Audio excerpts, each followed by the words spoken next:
Les relations entre l'Union européenne et les États-Unis sont sous le feu des projecteurs cette semaine, avec la venue en Europe des dirigeants américains pour une série de réunions et de rencontres des plus importantes. La secrétaire d'État américaine Hillary Clinton a tenu une conférence aux Pays-Bas pour défendre la nouvelle stratégie américaine en Afghanistan, à la veille du sommet du G20 de Londres sur la crise financière globale et avant les célébrations marquant le 60e anniversaire de l'OTAN. Hillary Clinton a répondu à nos questions à La Haye. Madame la secrétaire d'État, bienvenue sur Euronews et en Europe. Entre le sommet du G20 et la conférence sur l'Afghanistan, cette semaine s'annonce intense en ce qui concerne les relations entre l'Union européenne et les États-Unis. Vous êtes ici pour promouvoir la nouvelle stratégie américaine en Afghanistan. Allez-vous devoir convaincre les dirigeants européens d'envoyer plus de troupes dans ce pays ?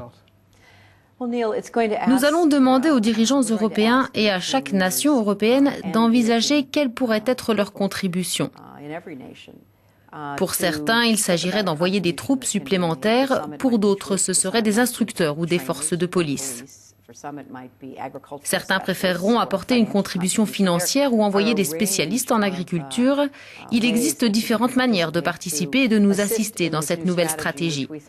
Une stratégie qui, je pense, a des bases solides et peut conduire à la sécurité et la stabilité en Afghanistan.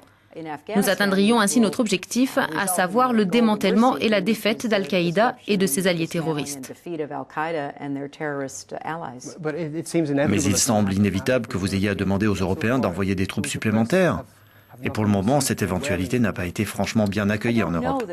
Je ne sais pas si nous avons besoin de quelques ou de beaucoup plus de militaires européens. Certains pays ont déjà dit qu'ils avaient l'intention d'en envoyer. Mais comme je l'ai dit, il y a de très nombreuses façons de participer. La formation de l'armée nationale afghane est tout aussi importante que l'envoi de troupes supplémentaires. Car plus vite cette armée sera équipée et opérationnelle, plus vite nos troupes pourront rentrer à la maison et les Afghans assurer eux-mêmes leur sécurité. L'un des principaux points de cette conférence sur l'Afghanistan a été la participation de l'Iran. L'Iran a été considéré par l'administration précédente comme une menace, ce qui justifie alors le lancement d'un plan de bouclier antimissile de défense dans certaines régions européennes. Quel est désormais le point de vue de l'administration Obama sur l'Iran ? L'Iran est-il un ami, un ennemi ? Envisagez-vous de continuer à utiliser l'expression « axe du mal » ? C'était leur expression et non pas la nôtre. Nous pensons que dans certains secteurs, nous pouvons coopérer de façon positive avec l'Iran. Mais nous croyons aussi que la poursuite des essais nucléaires par l'Iran est une menace non seulement pour l'Europe, mais aussi pour le Moyen-Orient et la région du Golfe. Ça ne nous concerne pas directement, mais ça concerne nombre de nos amis et alliés dans le cadre de l'OTAN et d'autres accords.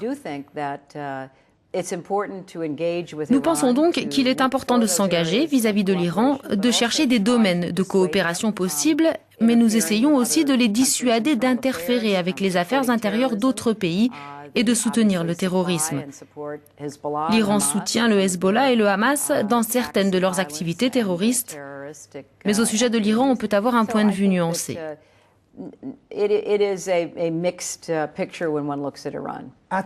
Lors du sommet du G20, les États-Unis vont demander que l'Europe s'engage plus sur les mesures d'encouragement fiscal. Et cela semble peu probable, car la vision des Européens est plutôt de dire qu'en premier lieu, c'est ce type d'approche qui nous a menés vers la crise. Je pense que c'est une mauvaise perception de ce que nous recherchons. Ce n'est pas une question d'aide fiscale plus stimulante ou d'une réforme de la réglementation. Il s'agit en fait des deux. Et de nombreux pays ont déjà investi. Les investissements supplémentaires trouvés dans le Fonds monétaire international aideront à stimuler d'autres pays. L'Union européenne est à la recherche de moyens pour aider certains des pays de l'Europe de l'Est. Ça, c'est le côté plan de relance. Mais l'aspect réglementation est tout aussi important.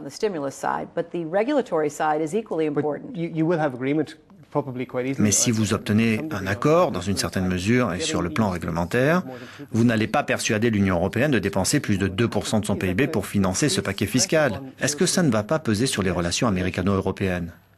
Je tiens à vous rappeler que le G20, ce n'est pas seulement les États-Unis et l'Europe. La Chine s'est engagée dans un grand plan de relance à l'instar de la Corée du Sud. Le Japon poursuit sa contribution non seulement directement dans les infrastructures de son propre pays au travers d'institutions financières internationales, mais aussi pour d'autres pays. Si l'on regarde les pays du G20, il ne s'agit pas uniquement de l'Europe et des États-Unis. Notre évaluation de la situation financière nous pousse à plaider pour un plan de relance qui permettra de donner un coup de fouet à l'économie. Nous respectons ceux qui sont en désaccord avec nous, mais nous sommes heureux que la Chine, l'Australie ou encore d'autres pays aient investi dans de tels plans. Nous voulons relancer l'économie mondiale. Une fois que ce sera fait, nous mettrons en place un système de surveillance des marchés financiers pour ne plus jamais vivre ce genre de crise. Nous devons faire ces deux choses simultanément. Certains pays agiront plus dans un sens que dans l'autre, mais l'effort doit être collectif. Si vous terminez ce voyage sans avoir rien obtenu de l'Europe, les relations entre les États-Unis et l'Europe ne seront-elles pas sérieusement ébranlées? Pas du tout. Je pense qu'il n'est pas juste de les qualifier de cette manière. Cette première participation des Européens à la conférence sur l'Afghanistan a été exemplaire. Nous n'étions pas uniquement en présence de nations représentées individuellement, mais devant l'Union européenne et la Commission européenne. Le niveau de participation a été extraordinaire et la contribution aux élections, à l'encadrement et à la gouvernance au cœur de tous les programmes. Nous avons obtenu un bon accord sur les pays contributeurs qui ont plus besoin d'aide par l'investissement que par le financement du FMI. L'Europe a de l'avance sur la question et nous l'appuyons. Je pense qu'on fait erreur quand on parle de savoir s'il faut faire soit ça, soit ça. Nous ne sommes pas d'accord avec ça. Bien sûr, nous parlerons ensuite de l'OTAN, où avec nos alliés, la France sera réintégrée. Nous parlerons aussi de nos relations avec la Russie. On recommencera le Conseil Russie-OTAN. Je pense que de très gros dossiers sont en cours entre l'Europe et les États-Unis. Mais n'y a-t-il pas un risque? Si vous n'obtenez rien ou si vous obtenez trop peu pour satisfaire les voix discordantes au sein du Congrès au sujet de ces mesures protectionnistes, c'est cela la grande inquiétude en Europe. Je vais simplement ne pas tenir compte du début de votre question. Je ne vois pas un tel niveau de mésentente. Notre alliance est forte. Nous respectons les pays qui ont un point de vue différent, mais nous pensons aussi être dans le vrai. Sinon, nous ne nous serions jamais engagés de la sorte. Ce qui est important, c'est qu'il y ait une dynamique. Les États-Unis, la Chine et d'autres pays sont très engagés dans cette aide à la relance. Le Royaume-Uni a stimulé son économie d'une façon importante. Beaucoup de programmes sont en cours. Certains pays n'ont pas besoin d'aider leur économie, mais ils contribuent au FMI, ils remanient les règlements et ils s'engagent à d'autres égards. Alors je ne peux pas accepter le début de votre question. Je pense aussi que nous sommes tous en proie au protectionnisme car nos économies sont en crise. Il faut que nous luttions tous contre ça et que nous nous y tenions autant que possible. Madam Secretary, thank you very much. Thank you, Neil.